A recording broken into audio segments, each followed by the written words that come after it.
Hi everybody, how are you? Today let's tackle the topic of lip reading. There is a common misperception out there that deaf people are quite proficient at lip reading. The reality is that the ability to lip read varies within the deaf community. Furthermore, some deaf people rely more on lip reading than others. Next, lip reading is a bit of a misnomer. For me personally, I read faces, not lips. If you were to focus solely in the lips, I think most of us would not get what is being said. Alright, I need to look at the entire face.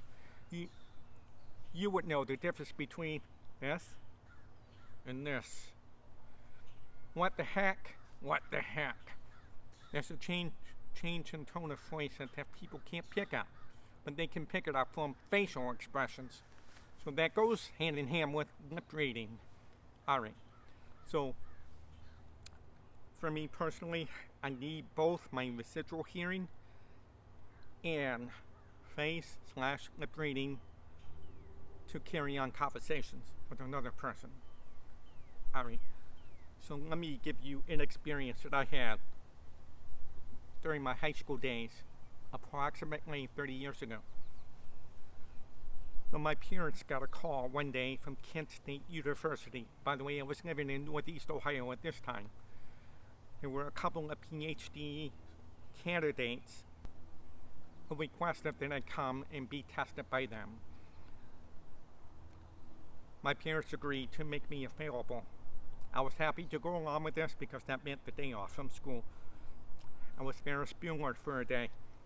Anyway, the way they set up the testing was quite interesting. The first part was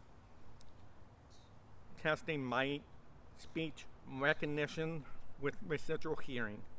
The second part was lip reading without my residual hearing. The third part was using my lip reading and residual hearing. The scores were quite interesting. With respect to the speech recognition using residual hearing alone, as best as I can recall, I scored about 30%. The second part of the test, which required me to turn around and face them and try to lip read what they were saying to me. And by the way, the testing was single words. Okay. Again, I got maybe 25 or 30%. It tells you that I am not the best lip reader on the planet. No way.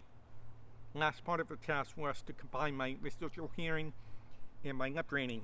I got about 90%. So there is this synergistic effect with residual hearing and lip reading. I need both. They play off each other in order for me to carry on conversations with another person. So if I were to take my cochlear implants off and try to converse with another person through lip reading, the conversation would probably be a disaster. Pretty much guaranteed. If I were to have my cochlear implants on and I turned around, or we were in a dark room or a room with poor lighting, or on the phone for example, probably would fare a little better because cochlear implants are amazing, but not much better than lip reading. I need good lighting, I need to face the person, and with phones like the iPhone, I need captions, live captions, thank God. Check my other episode on that. So it's facial expressions, lip reading, and residual hearing, amplified by cochlear implants. That's how I carry on conversations with another person. Now, let's talk about the fatigue that can be associated with lip/face reading. I am often exhausted by the end of the day when you have to put in extra effort to keep up with another person during the conversation. through lip reading when making sure they're in a spot where the lighting is good or sunlight falls on their face, for example. You know, you try to put yourself in a good position to carry on an effective conversation. The amount of focus, the concentration can accumulate through the day and has a cumulative effect such that I am often fatigued by the end of the day. And quite frankly, I just crash at the end of the day.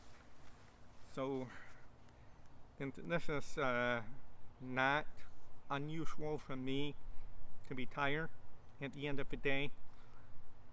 My wife has picked up on that. First, she didn't understand that, but she now understands how exhausting it can be. And I've had many conversations with friends of mine who have similar hearing loss, and they relate the same experience. Okay, so I hope you learned something from this. If you have any questions about my life experiences with lip reading, face reading, put them in the comments below. If you haven't done so, please subscribe and come back for more videos. Have a great day.